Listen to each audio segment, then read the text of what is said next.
Thank you, thank you, thank you. Purvanchal number 1। Good morning. कैसे हैं आप लोग? मैं जब भी अपना परिचय देता हूं कि मैं मनोज गुप्ता, मैं दर्द सिखाता हूं, तो सोच रहा हूं कि आज एक दर्द इस सीने में है और इस सीने से निकाल के एक दर्द आपके सीने में डाल दूं, चलेगा? तैयार हैं? बट वो आसान नहीं होगा, आसान नहीं होगा। तो रेडी हैं आप लोग? आज मुझे अपनी सक्सेस स्टोरी बतानी है और आगे फिर देखते हैं कैसे आपको वार्म अप कर पाता हूं। आज बाहर का मौसम गर्म है, गर्म है कि नहीं? अभी 2-3 दिन से तो बहुत बुरा मौसम चल रहा है। आज ये देखना है कि आप अंदर से कितने गर्म होते हैं। तो रेडी हैं आप लोग? तो हम शुरू करते हैं अपना सफर रिएक्शन में। जब हमारी रिएक्शन में शुरुआत हुई, ज्यादा कुछ इस इंडस्ट्री के बारे में नहीं जानते थे, लेकिन इसके पहले एक कंपनी में कुछ दिन मैं एक्टिव रहा, कुछ दिनों तक। उस कंपनी में मुझे एक बात सिखा दिया था। उस कंपनी ने, रिएक्शन से पहले मैं जहां था, उस कंपनी ने मुझे एक बात सिखा दिया था कि जीवन को अगर इंजॉय करना चाहते हो, जीवन को अगर हम इंजॉय करना चाहते हैं, तो हमको कोई ना कोई एमएलएम इंडस्ट्री को अपनाना चाहिए। अदरवाइज बाकी जगहों पे तो क्या है, जी लेना और कट जाएगी, बीत जाएगी वाली जिंदगी मिलती है। अब ऐसे भी मैं प्रवृत्ति से थोड़ा कामचोर हूं, मैं प्रवृत्ति से थोड़ा कामचोर हूं, तो ज्यादा काम करना मुझे अच्छा नहीं लगता है। लेकिन आप में से बहुत सारे लोग मेहनती हैं, हम इस बात को स्वीकार रहे हैं कि हम कामचोर हैं। कौन कौन कितने लोग कामचोर हैं इसमें से? हाँ, तो आप लोगों के लिए राइट इंडस्ट्री है ये। कितने लोग मेहनती हैं? कितने लोग हार्ड वर्कर हैं? Hard worker, hard worker. तो आप कामचोर भी नहीं है, हार्ड वर्कर नहीं है, तो है क्या? क्या है? स्मार्ट वर्कर हैं। अच्छा, चलिए, अच्छा, बहुत अच्छी बात है। स्मार्ट वर्क में क्या करते हैं? जब जैसा। तो हमको एक बात क्लियर थी, एक चीज मेरा क्लियर था। इसके पहले जिस इंडस्ट्री में मैं था, एमएलएम इंडस्ट्री ही थी वो, एक बात बहुत अच्छे से क्लियर हो गया था कि अगर लाइफ को एंजॉय करना है तो कोई वर्ल्ड वाइड विश्व स्तर की कोई कंपनी को, नेटवर्क कंपनी को ज्वाइन करना पड़ेगा, वही मिलेगा। लोकल ब्रांड बहुत सारे हैं, बट वहां लाइफ नहीं है, ठीक है? तो वहां किसी कारण से मैं नहीं कर पाया और एक नेटवर्क कंपनी की तलाश में मैं निकला, तलाशता रहा। मेरे पास बहुत सारी कंपनियों के प्लान लेके लोग आए, बताते थे, लेकिन नो नो नो नो करता रहा। और एक दिन फिर मेरे जो पिछली कंपनी के स्पॉन्सर थे, वही यहां पर भी एक दिन मेरे घर आते हैं और वो बताते हैं, कहानी बताते हैं, रिएक्शन की बताते हैं। लेकिन उसमें एक चीज जो थोड़ा मेरे समझ में नहीं आती है, वो ये आती है कि वो सज्जन ये कहते हैं कि देखो, मुझे, मेरी वाइफ को मिर्गी की प्रॉब्लम थी और इसी प्रोडक्ट से ठीक हुआ। एक औषधि दिखाते हैं गैनोडर्मा और बोलते हैं कि इसी से मेरी वाइफ की मिर्गी ठीक हुई। फिर बताते हैं कि मुझे जो दमा की शिकायत थी, मेरा ब्लड प्रेशर का शिकायत जो था, वो इसी प्रोडक्ट से ठीक हुआ और इसी से मेरे बेटे का एलर्जी भी ठीक हुआ। तो थोड़ा सा तो दिमाग है ना, इतना कम तो बुद्धि है नहीं। मैं तुरंत समझ गया कि गलत है। क्यों? क्योंकि जिस मेडिकल साइंस को हम लोग जानते हैं, वहां दर्द बदलता है तो गोली बदल जाती है। भाई, पेट के दर्द की गोली अलग, सर दर्द की गोली अलग, घुटना में दर्द है गोली अलग, हार्ट में दर्द है गोली अलग। तो ये कौन सी दवाई है भैया कि एक ही जगह सब काम करती है। तो ये बात जब उन्होंने बोला तो मुझे थोड़ा सा, बाकी बातें तो उनसे सहमत थे हम कि ये लेके आए हैं तो कुछ अच्छा ही लेके आए होंगे, लेकिन जब उन्होंने ये बात बताया तो थोड़ा मुझे समझ में नहीं आया। मैंने उसको थोड़ा डिनाई करना शुरू कर दिया कि थोड़ा गड़बड़ है, कुछ लोचा है। लेकिन वो लगातार फोन करते रहे और फाइनली 6 महीने बाद मुझे लगा कि नहीं, ज्वाइन कर लेना चाहिए। मैंने ज्वाइन कर लिया, ज्वाइनिंग कर लिए। लेकिन उस समय कंडीशन ये थी कि मेरे पास में एक बीवी थी और 2 बच्चे थे और एक मैं। इसमें भी हंसने वाली कुछ बात थी क्या?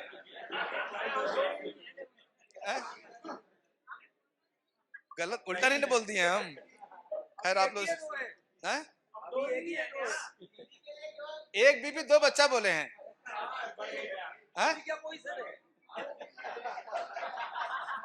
अच्छा ठीक है, उसको मैनेज कर लीजिएगा, आप लोग मैनेज कर लीजिएगा, सब तो थोड़े आगे पीछे होते रहते हैं। तो अभी एक बीबी 2 बच्चा और खुद इसलिए मैं बता रहा हूं कि उस समय मैं बेरोजगार भी था। ये चीजें इंपॉर्टेंट तब हो जाती हैं जब कोई आदमी बेरोजगार होता है। तो आप समझ सकते हैं, एक तो बेरोजगारी और ऊपर से परिवार, क्या कंडीशन रही होगी। लेकिन जब ये इंडस्ट्री मेरे पास आई तो इस इंडस्ट्री का मैं पावर समझता था। हमने कहा, मेरी ज्वाइनिंग बनारस में हुई। ज्वाइनिंग बनारस में सर्वेश सर बैठे हुए हैं, एक ताली बजानी चाहिए सर्वेश सर के लिए। पहली मीटिंग जब मैं देखने गया था तो सर जो है सर उस मीटिंग को ऑर्गेनाइज कर रहे थे और बड़ा अच्छा लगा, सर को देख के भी अच्छा लगा, मीटिंग देख के भी अच्छा लगा। और एक चीज और अच्छा लगा, वहां कॉफी पिलाई गई थी। तो मुझे अच्छा लगा कि क्योंकि इसके पहले जिस कंपनी में था वहां मीटिंग के बाद कुछ खिलाया पिलाया नहीं जाता था, ये अच्छा लगा। लेकिन एक बात जो हमने तय किया था पहले कि अगर हम किसी एमएलएम इंडस्ट्री में जाएंगे तो हम वहां काम करेंगे जहां इसकी कोई भी शुरुआत नहीं है, जो फील्ड बिल्कुल खाली है। क्योंकि इस व्यापार का पावर शायद आप नहीं समझ पा रहे हैं या समझ भी पा रहे होंगे, लेकिन हम उस समय समझते हैं और आज भी समझते हैं कि जिस एरिया में कोई नहीं है वहां जाके बिजनेस करने का मजा ही कुछ अलग रहता है। तो ज्वाइनिंग के बाद से मैंने एरिया खोजना शुरू किया और मुझे मेरा होम डिस्ट्रिक्ट देवरिया मिला। और लाइफ में मैं कभी भी, होम डिस्ट्रिक्ट था लेकिन जिले पर मैं कभी गया नहीं था। मैंने ट्रेन पकड़ा, सुबह इंटरसिटी 5 बजे 5:30 बजे मिलती है। ट्रेन पकड़ने के बाद से मैं देवरिया गया, रेलवे स्टेशन पे उतरा और उतरने के बाद से मुझे लगा कि अब चलो बिजनेस स्टार्ट करते हैं। तो बिजनेस स्टार्ट करने के लिए कौन चाहिए? लोग चाहिए। और वहां एक आदमी भी हमारे परिचय का नहीं था। और मैंने एक और चीज तय किया था कि मैं देवरिया में बिजनेस करूंगा लेकिन अपने किसी रिश्तेदार को टच नहीं करूंगा। ठीक है, अब हम क्या करें? मैं रेलवे स्टेशन से बाहर निकला और मैं तलाशने लगा कि मैं किससे बात करूं, क्या बात करूं। बाएं साइड में एसबीआई का एटीएम था और करीब करीब 20-25 लोग उस लाइन में लगे हुए थे। और हम अपने गुरु को पैर छू के प्रणाम करते हैं। अजीत श्रीवास्तव सर के लिए ताली होनी चाहिए। उन्होंने एक बड़ी अच्छी चीज सिखाई है, कोल्ड कॉल। उन्होंने एक बड़ी अच्छी चीज सिखाई है, कोल्ड कॉल। कोल्ड कॉल का मतलब ऐसे व्यक्ति से बात करना जिससे आपका परिचय नहीं है। पहले एटीएम में जाने पर बहुत लंबी लाइन लगती थी और बहुत टाइम लगता था। मुझे मिल गया, मुझे किससे बात करना है मिल गया। मैं एटीएम में गया, एटीएम की जो लाइन थी वहां खड़ा हो गया और खड़ा होने के बाद से अब एक आदमी मेरे आगे और कुछ देर बाद मेरे पीछे एक आदमी आने वाला था और आधे घंटे तक वो दोनों कहीं जाने वाले, हमको छोड़ के कहीं जाने वाले नहीं थे, क्योंकि आधे घंटे से पहले नंबर नहीं आता। अब हमने बताना शुरू किया, फेंटना शुरू किया। ठीक है, इसके बाद से हम कहीं भी जाते थे, लोग जहां बैठे रहते थे वहीं जाते थे। नहीं समझ में आता था, 4 लोग और कहीं खड़े हैं ना, तो मैं जाता था, नमस्ते करता था और उनसे पूछता था कि सर मेरे पास आपको बताने के लिए कुछ है, कहिए तो बताऊं नहीं तो जाऊं। तो कुछ लोग कहते थे नहीं भैया आप जाइए, हम लोग कहीं और बिजी हैं, किसी और मुद्दे बात, बहुत सीरियस मुद्दे बात कर रहे हैं, तो नमस्ते करके निकल लेते थे। और नहीं तो कहते थे कि ठीक है बता लीजिए, तो अपनी बात हम बताते थे।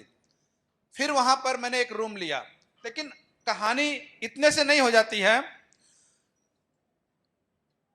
आप देवरिया से, बनारस से लगभग 200 किलोमीटर पे देवरिया है। देवरिया जाना और सिर्फ शरीर लेके हो जाता है, कुछ खर्चे नहीं होते होंगे? खर्चे होते होंगे ना। बेरोजगारी थी और बाद में मोटरसाइकिल से भी जाने लगे, तो अब कंडीशन समझिए कि मोटरसाइकिल में तेल कहां से आएगा, वहां रहना खाना कैसे होता होगा। लेकिन एक चीज क्लियर था, देखिए जीवन में ना हमको हमारा लक्ष्य क्लियर होना चाहिए। हमको हमारा लक्ष्य क्लियर हो। लक्ष्य हमारा बहुत पहले से क्लियर है। लक्ष्य उस समय से हमारा क्लियर है जब हम पढ़ते थे स्कूल में, शादी ब्याह भी नहीं हुआ था, ठीक है। लक्ष्य क्लियर उस समय से हमने कर लिया था। टारगेट था, मुझे जिस शहर में मैं रहूंगा उस शहर का सबसे अच्छा घर मेरा होना चाहिए, और मैं किसी की नौकरी नहीं करूंगा, जब भी करूंगा अपना खुद का व्यापार करूंगा। ये सब सारी चीजें थी।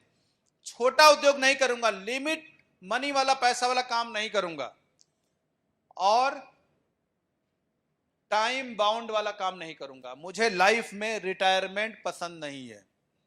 ये सब सारी चीजें पहले से क्लियर थी। मिल गया डिएक्शन, एमएलएम इंडस्ट्री मिल गई।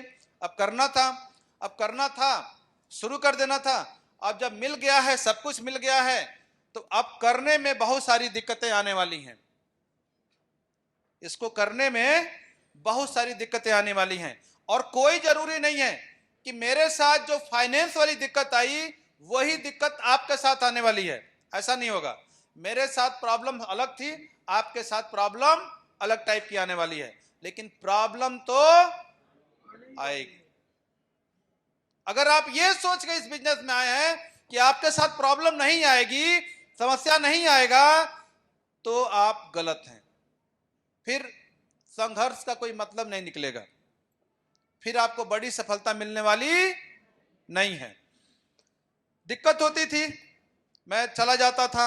शुरू में तो एक दो बार ट्रेन से गया, लेकिन ट्रेन से जाने के बाद दिक्कत यह होती थी कि हमको कहीं अगर जाना है, मार्केट में जाना है, लोगों से मिलना है, तो प्रॉब्लम होती थी।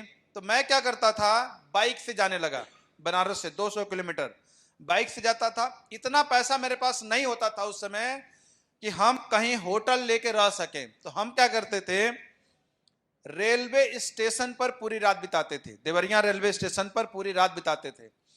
और आज से 15 साल पहले अगर रेलवे स्टेशनों की अगर आप दशा देखेंगे, तो पूरे शहर के सबसे ज्यादा मच्छर कहां पाए जाते थे, और सबसे ज्यादा गंदा एरिया कौन होता था?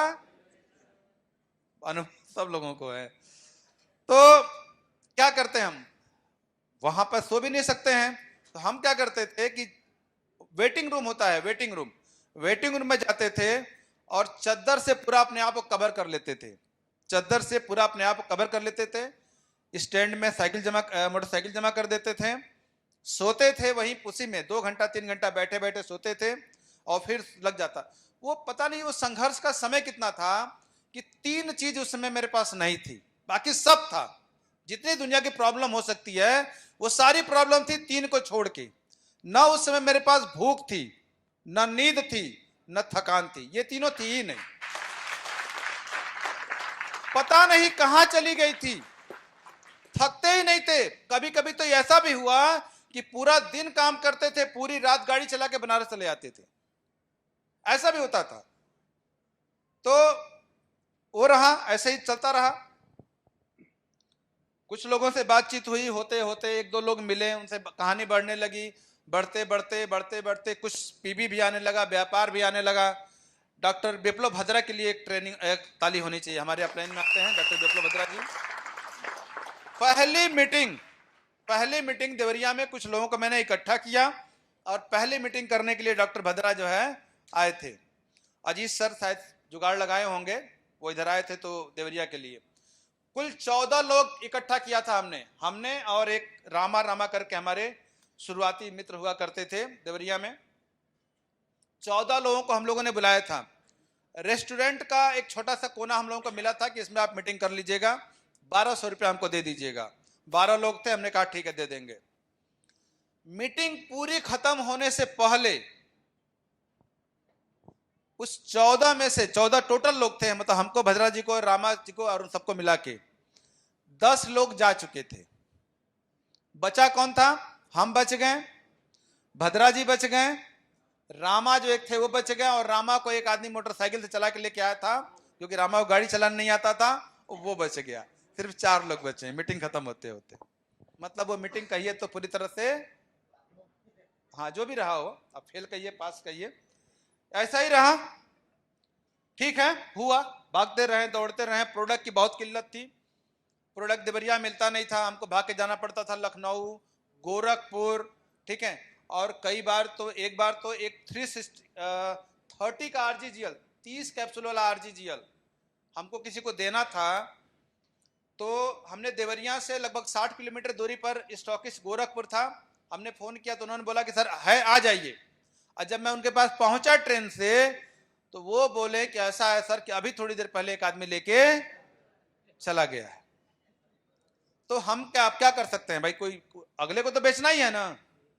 तो हम वहां से ट्रेन पकड़ते हैं लगभग 150 किलोमीटर दूसरी जगह सिवान, और वहां जाते हैं, आरजी जेल लेते हैं, और नेक्स्ट डे 10 बजे पहुंचते हैं। मैंने पूरा दिन और पूरी रात कहां बीत गया? सफर में। कितना पीबी निकालने के लिए? 245 पीबी उस समय होता था। इस समय कितना है 30 आरजी जेल पे? उतना ही है, 245 पीबी है, 225 है। हाँ, अब सोचिए, लेकिन हमको इस पूरे पीरियड में कभी भी ये नहीं लगा कि मैं फेल हो रहा हूं या असफल हो रहा हूं, कभी नहीं लगा, क्योंकि मुझे पता था कि ये सारा कुछ एक इसी का पार्ट है, ठीक है। और साथ में एक बात को नहीं भूलना है, मैं जितनी भी बातें बता रहा हूं एक बात नहीं भूलिएगा, इसमें एक चीज को प्लस करते रहिए। उस समय मैं बेरोजगार था, मेरे पास इनकम का कोई साधन नहीं था, ठीक है। और पिताजी से मैंने कभी लाइफ में पैसा नहीं मांगा, पापा से मैंने लाइफ में कभी पैसा नहीं मांगा। कभी पॉकेट खर्चा भी अगर मैंने मांगा होगा तो अपनी माता जी से मांगा होगा, और माता जी के पास कितना पैसे का बजट होता है आप लोगों को पता होगा, कितना दे सकती हैं वो? यही ना, 100 रुपया दे सकती हैं, 200 दे सकती हैं, 500 का कभी बहुत बहुत हुआ होगा तो 500 का नोट कभी एक बार दिया होगा, ठीक है। ये सब कुछ चलता रहा। ऐसी में इधर उधर जुगाड़ करके मैंने स्टॉक पॉइंट भी लिया, हुआ, काम बढ़ा, स्टॉक पॉइंट लिया, सेल करना शुरू किए माल। लेकिन शुरू में सभी जानते हैं कि एक उम्मीद रहती है, कोई आता है स्टॉक पॉइंट पर तो हमको लगता है कि उसको प्रोडक्ट दे दीजिए, बेच के लाके पैसा दे देगा। लेकिन दे दीजिए और वो बेच के लाके पैसा दे देता है, इस बात से कितने लोग सहमत हैं? सभी लोग मूडी ऐसे ही हिला रहे हैं और मेरे साथ भी यही प्रॉब्लम थी, हम देते गए और पूंजी सब जो भी था इधर उधर से जैसे भी मैंने मैनेज करके लगाया था वो भी सब क्या हो गया, न्यूट्रल होता चला गया। एक दिन की घटना आपको बताना बहुत जरूरी है, एक दिन की घटना बताना आपको बहुत ज्यादा जरूरी है। यह घटना उस पीरियड में मैंने किसी को नहीं बताया, और यहां बताने से पहले सिर्फ एक बार या 2 बार इसकी मैंने जिक्र किया है कभी भी, और वो भी इस घटना को बताने के लिए मैंने बहुत समय लिया, कम से कम 4 या 5 साल बाद लोगों को मैंने वो घटना बताया होगा, या 10 साल बाद मैंने बताया नहीं, लेकिन यहां आज उस घटना का जिक्र करना चाहेंगे। एक बार क्या हुआ, उस संघर्ष के पीरियड में ये बात आपको बताना इसलिए जरूरी है कि आप में से ज्यादातर लोगों के साथ यही दौर चल रहा है, आप भी पैसे से बहुत ज्यादा परेशान हैं और ये बात मुझे पता है। आप यहां पर आने के लिए जो आपने रेलवे का टिकट खरीदा है, जो आपने जहां पर 800 रुपया भी कुछ लोग दे के जो आए हैं, वो टिकट भी खरीदने के लिए उसके पीछे का दर्द मैं बहुत अच्छे से जानता हूं, वो इतना आसानी से नहीं हुआ है, ठीक है। इसलिए उस घटना को भी बता देना बहुत ज्यादा जरूरी है आज। इसके पहले मैंने कभी उस मीटिंग में भी उस घटना का जिक्र नहीं किया। एक बार कैसे कैसे मैनेज करके उस समय डीडी बनता था, 20,000 का डीडी बनता था। डीडी बना के हम लोग नोएडा ऑर्डर लगाते थे, डीडी पहुंचती थी, फिर वहां से ऑर्डर निकलता था, ठीक है, और माल आने में 4 दिन 5 दिन भी कई बार लगता था। मैंने डीडी बनाया और भेजा, मैंने कंपनी से रिक्वेस्ट किया कि और ऑर्डर फैक्स किया, साथ में डीडी की फोटोकॉपी फैक्स किया। उन्होंने कहा कि ठीक है, कल सर आपका माल निकल जाएगा। और नोएडा से माल निकलने में तीसरे दिन मिल जाता था हम लोग का माल, यानी एक दिन गैप करके, और कल अगर निकलेगा।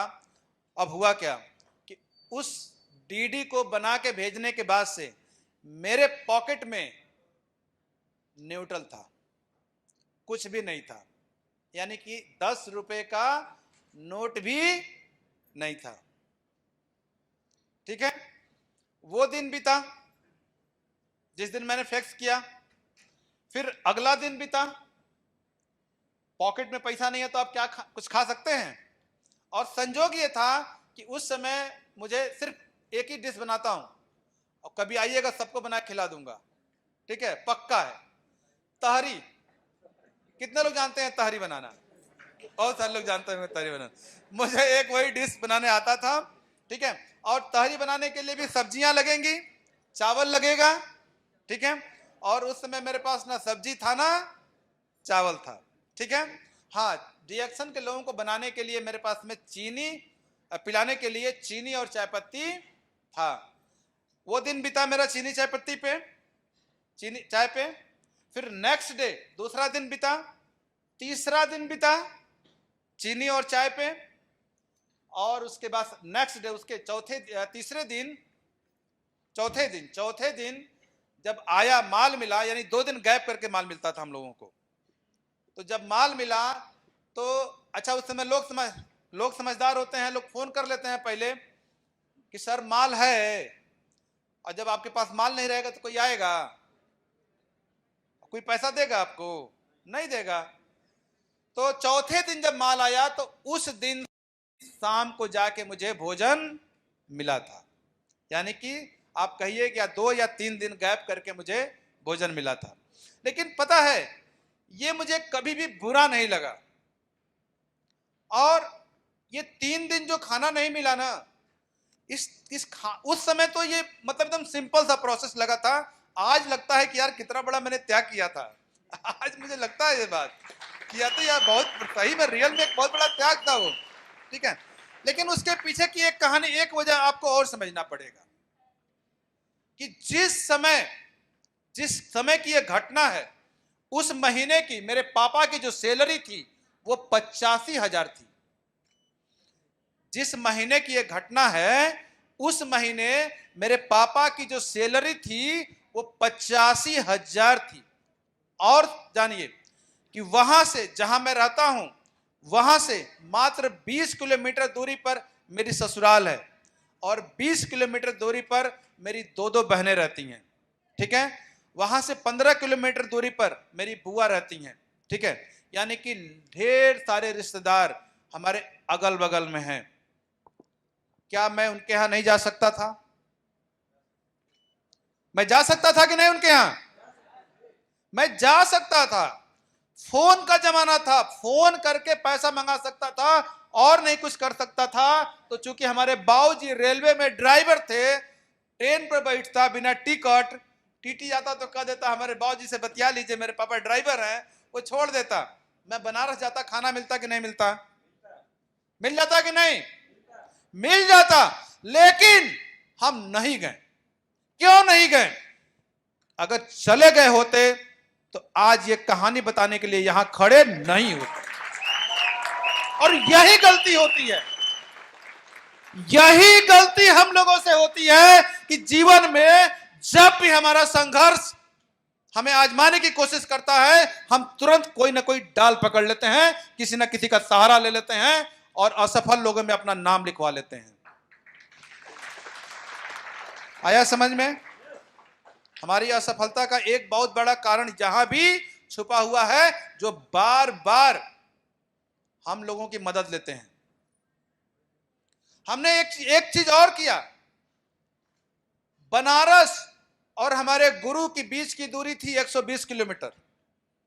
बनारस और इलाहाबाद की दूरी थी 120 किलोमीटर, उसको बढ़ा के मैंने 320 किलोमीटर कर दिया कि अपलाइन भी दूर रहना चाहिए। नहीं समझ में आया? अपलाइन भी दूर रहना चाहिए, नहीं तो बार बार आप अपलाइन से अपेक्षा करेंगे। समझ में आया? यह भी एक कमजोर कड़ी बन जाती है। यह भी, हां, कभी भी मैंने अपने अपलाइन से सवालों के जवाब फोन पे नहीं लिए। जब भी मेरे पास सवाल उठते थे, मैं पूछता था कि सर मुझे आपसे मिलना है, कुछ बात पूछनी है, कुछ जानकारी लेना है, सर क्या करें, कब आएं, कल आएं कि परसों आएं? तो वो अपने हिसाब से, चूंकि वो नौकरी करते थे, वो बताते थे कि इस दिन मेरी छुट्टी रहेगी, इस दिन आ जाओ। रात को 12 बजे चौरी चौरा पकड़ते थे देवरिया से, 8 बजे 9 बजे तक पहुंचते थे, उनके साथ बैठते थे, अपने सवालों के जवाब लेते थे और फिर वहां से निकल के देवरिया चले जाते थे। ज्यादातर गलती हमें एक जगह और करते हैं कि हम अपलाइन से तो अपेक्षा बहुत करते हैं, लेकिन सवालों के जवाब हम आमने सामने जाके लेना पसंद नहीं करते हैं, क्योंकि टाइम खर्चा हो जाएगा, पैसा खर्चा हो जाएगा, पूरी जिंदगी दोस्त खर्चा हो जाएगी, कुछ हासिल नहीं होगा अगर आप एजुकेशन पर खर्चा नहीं करेंगे। तो पूरी जिंदगी खर्च हो जाने वाली है, आपका शरीर भी खर्च हो जाएगा, सब खर्च हो जाएगा, कुछ बचने वाला नहीं है। अगर इसको बचा के रखना चाहते हैं, इसका मल्टीपल यूज करना चाहते हैं, तो अपने एजुकेशन पर खर्च करना सीखिए, बहुत जरूरी है। करते रहें करते रहें करते रहें, धीरे धीरे बढ़ता रहा, व्यापार बढ़ता रहा, बहुत सारी प्रॉब्लम्स आई। कितनी बार ऐसा हुआ, कितनी बार, एक दो बार नहीं, कितनी बार ऐसा हुआ, देवरिया में वर्किंग पीरियड में मैं शून्य पे आके ठहरा, शून्य पे आ गया, स्टॉक भी नील, पैसा भी नहीं है, ऑर्डर भी नहीं ले सकता, कैसे क्या करें। लेकिन दिमाग में कभी नकारात्मकता नहीं आई, दिमाग में कभी भी नकारात्मक नहीं लाना है, और होता रहा। और आज जिस देवरिया की पहले महीने की सेल सिर्फ 24,000 थी, स्टॉक पॉइंट मैंने लिया था, पहले महीने में 24,000 की मैंने सेल दिया था, उस देवरिया की आज जो सेल है वो है 1.25 करोड़ रुपए की। और ये 1.25 करोड़ नहीं है, ये 1.25 करोड़ ही नहीं है। किसी दिन इसी मंच से हम आपको बताएंगे कि देवरिया की सेल 100 करोड़ हो गई है, 100 करोड़, 100 करोड़ का टारगेट लेके चल रहे हैं और करके दिखाएंगे। अरे उस समय तो अकेले थे, उस समय तो अकेले थे, संघर्ष भी अकेला था, पॉकेट भी शून्य था। आज तो दिखा दें, जितने मेरे बच्चे हैं खड़े हो जाएं तो अपनी जगह पे, ये देखिए, ये इतने बच्चों को मैंने तैयार कर दिया है, अब कहां रुकने वाला है। इतने बच्चों को मैंने तैयार कर दिया है, ये सारे हमारे बच्चे हैं जो आज मेरे कंधे से कंधा मिला के चलते हैं। और देवरिया, बात हो रही है ना पेरू, अरे एक दिन ऐसा भी होगा कि पेरू और देवरिया का बिजनेस बराबर होगा, यह भी है। क्योंकि जिस जुनून से, बैठ जाइए आप, जिस जुनून से, जिस जज्बात से, जिस तरीके से इन बच्चों को हम तैयार कर रहे हैं ना, एक एक, हमारा शुरू से यही रहा है, हमारा शुरू से यही रहा है कि डीएक्शन में अपने डिस्ट्रीब्यूटर को इस योग्य तैयार कर दीजिए कि जहां वो रहे, जिस शहर में भी रहे, वहां उसी का झंडा दिखाई पड़ना चाहिए। और ये हो रहा है, और ये हो रहा है। एक बात को समझने की जरूरत है,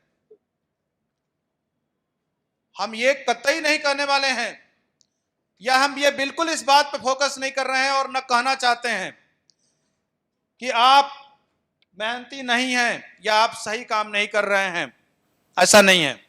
आप सही हैं, आप काम भी सही कर रहे हैं। अगर आप में दम नहीं होता तो आज यहां नहीं बैठे होते। आपके अंदर दम है, आपके अंदर क्वालिटी है, तब यहां तक चल के आ गए हैं। बस अगर कुछ कमी होगी ना, कुछ गलती होगी, कुछ प्रॉब्लम होगी, तो सिर्फ एक ही जगह होगी, और वो ये होगी कि कहीं आप बैक फुट पर मत चले जाइएगा। जब जिंदगी डराएगी, सिस्टम डराएगा, भूखे रखेगा, मार पड़ेगी, परिस्थितियां विपरीत हो जाएंगी, ये मत सोचिए कि मनोज गुप्ता 3 दिन भूखे रहे तो हम 4 दिन भूखे रह जाएंगे। अरे ये वाली प्रॉब्लम आपके साथ नहीं आएगी, आपके साथ अलग तरह की प्रॉब्लम आएगी, आपके साथ अलग तरह की प्रॉब्लम आएगी।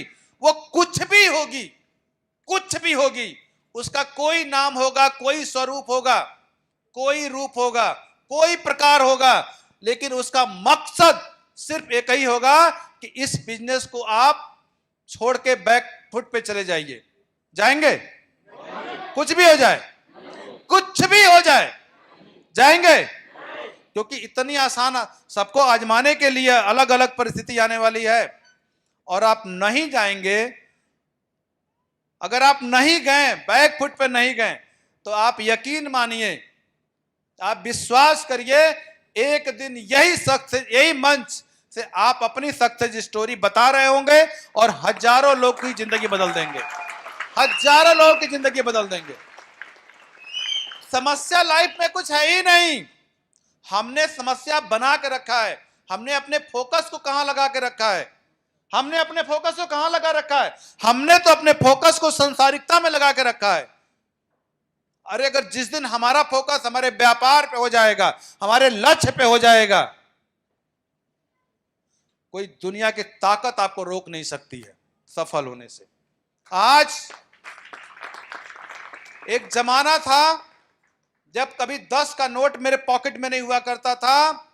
आज पर डे की मेरी इनकम है 11,600 रुपए रोज की इनकम।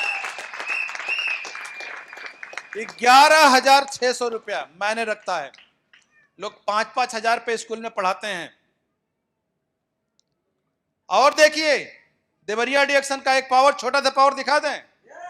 26 महीने में मिलेनियर दिखा दें। 26 महीने में मिलेनियर देखना चाहेंगे आप लोग? कमलेश मौर्य खड़े हो जाओ। 26 महीने में मिलेनियर।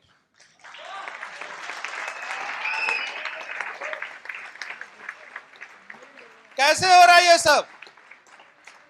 15 पिछले महीने मेरे ग्रुप में 2 मिलेनियर निकले हैं। मिलेनियर का मतलब कि जिनकी इनकम 80,000 से ऊपर हो जाती है, साल की 10 लाख हो जाती है, उनको मिलेनियर मान लिया जाता है। पिछले महीने हमारे ग्रुप से 2 लोग मिलेनियर निकले हैं। और एक एक महीने में, आने वाले समय में हर महीने 2-2, 4-4, 10-10, 20-20 मिलेनियर निकल जाएंगे, क्योंकि अब काम हो रहा है। हमने बताया ना कि अभी तक हम अकेले थे, और अब हमारे पास में क्या है? नेटवर्क हो। अब हमारे पास क्या है? नेटवर्क हो चुका है। जिस नेटवर्क करने से दुनिया डरती है, वही नेटवर्क करने वाले संसार में क्या होते हैं? अमीर होते हैं। तो जाइए बताइए लोगों को कि भैया अगर अमीर होना है तो नेटवर्क ही बनाना पड़ेगा।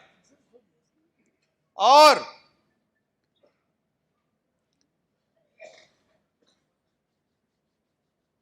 एक्चुअल में थोड़ा आपके सीने में एक दर्द डाल दें, क्योंकि बिना दर्द के तो नहीं होगा। डाल दें। कितने लोग यहां पे इस हॉल में बैठे हुए हैं जिनकी बच्चियां हैं, जिनकी बेटियां हैं? चलिए आप बताइए कि क्या अपनी बेटियों की शादी अपनी स्टेटस वाले व्यक्ति से करना चाहेंगे? नहीं। सवाल नहीं समझ में आया कि क्या अपनी बेटियों की शादी अपने स्टेटस वाले व्यक्ति से करना चाहेंगे? महिलाएं, बेटियां हैं, हस्बैंड जैसा दामाद चाहिए? नहीं, नहीं चाहिए।